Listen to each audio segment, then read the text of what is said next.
Êtes-vous prêt pour une baisse de 30% du prix du Bitcoin, mentalement et financièrement?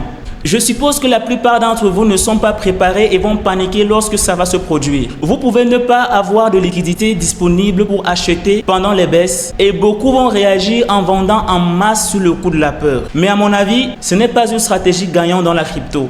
Au lieu de cela, vendre haut et acheter bas serait la clé. Maintenant, parlons donc de pourquoi est-ce qu'on pourrait s'attendre à une chute de 30% du Bitcoin et à des baisses encore plus graves des altcoins. Mais avant de continuer, prenez quelques secondes pour vous abonner à la chaîne et mettre un pouce bleu si ce n'est pas déjà fait. Et n'oubliez pas d'activer la cloche de notification afin de ne rien manquer de nos prochaines vidéos. Une fois que c'est fait, retrouvons-nous pour la suite.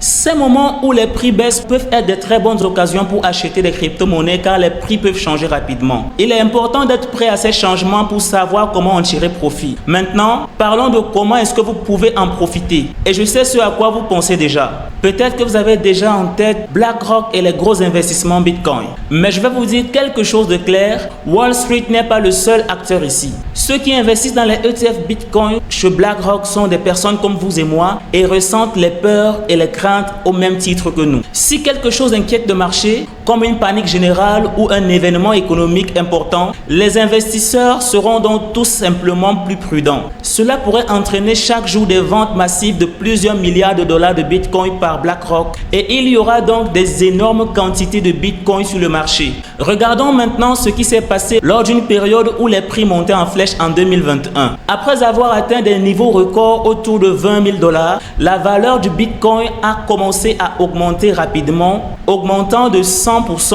en seulement 4 semaines. Ensuite, elle a baissé de 30% au cours des 3 semaines suivantes et il a fallu 3 autres semaines afin qu'elle recommence à monter et à toucher de nouveaux sommets. En utilisant ce raisonnement pour notre situation actuelle, qu'est-ce que cela pourrait signifier? Il est possible que la valeur du Bitcoin continue d'augmenter avant de subir une baisse importante. Personne ne peut prédire exactement quand cela va se produire. Imaginez un instant, il est possible que le prix du Bitcoin atteigne les 90 000 $ ou même les 100 000 $.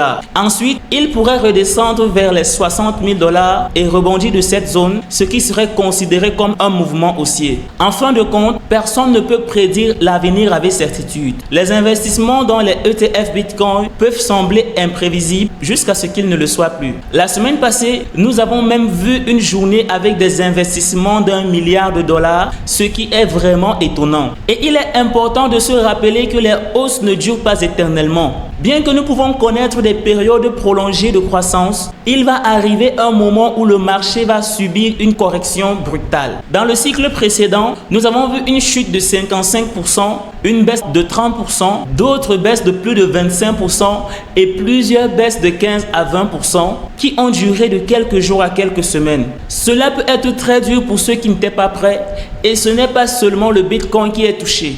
Solana par exemple a connu une variation de prix très importante. Oui, il y a eu une grande instabilité avec une forte tendance à la hausse. Les altcoins par exemple sont plus souvent volatiles et subissent des mouvements de prix beaucoup plus importants que le Bitcoin. Alors, que faire quand cela va se produire inévitablement pendant notre cycle de marché haussier? Imaginez-vous, vous vous réveillez, vous consultez votre téléphone et vous réalisez que le prix du Bitcoin a subi une forte baisse pendant la nuit. Quant à vos altcoins, ils sont là affichant des pertes importantes. Première des choses, ne paniquez pas, c'est normal et cela peut arriver. Puisque de telles situations peuvent se produire, il est important d'être extrêmement prudent avec le fait de levier. Un faible effet de levier peut permettre de survivre à de grandes pertes, mais un effet de levier plus important, comme X3, X5 ou X10 et plus, entraînera certainement une perte catastrophique après une grande correction. Peut-être que l'attitude à adopter ici est que lorsque cela se produit, vous devez avoir de l'argent disponible pour acheter à la baisse. Pas de jetons signifie que vous ne bénéficiez d'aucune baisse. Et je sais que c'est difficile pendant une tendance haussière parce qu'à ce moment, vous avez tout simplement tendance à parier davantage à mesure que les prix continuent d'augmenter. Lorsque les choses deviennent trop chères, il sera peut-être sage de garder un peu d'argent de côté et d'être prêt à acheter. Vous pouvez également mettre des ordres d'achat pour vos crypto-monnaies préférées à des prix spécifiques. Il y a présentement certains altcoins que j'ai à l'œil et qui pourraient bien cartonner d'ici peu. JUP par exemple est un coin de change sur Solana. Je pense qu'il a un grand potentiel actuellement avec les activités de Solana et leur launchpad.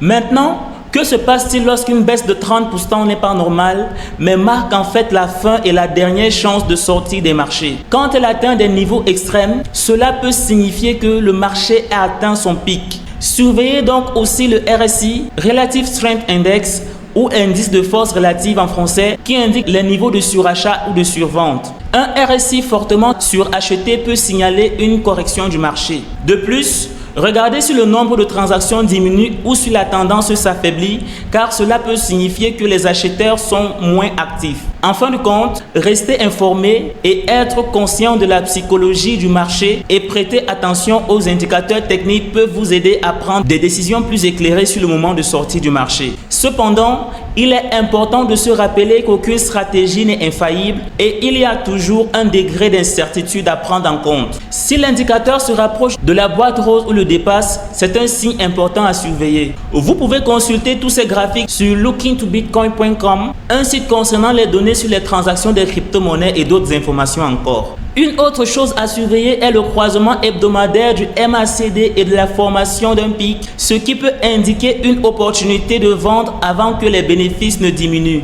Rappelez-vous, rien n'est certain et les marchés ne seront pas toujours en hausse.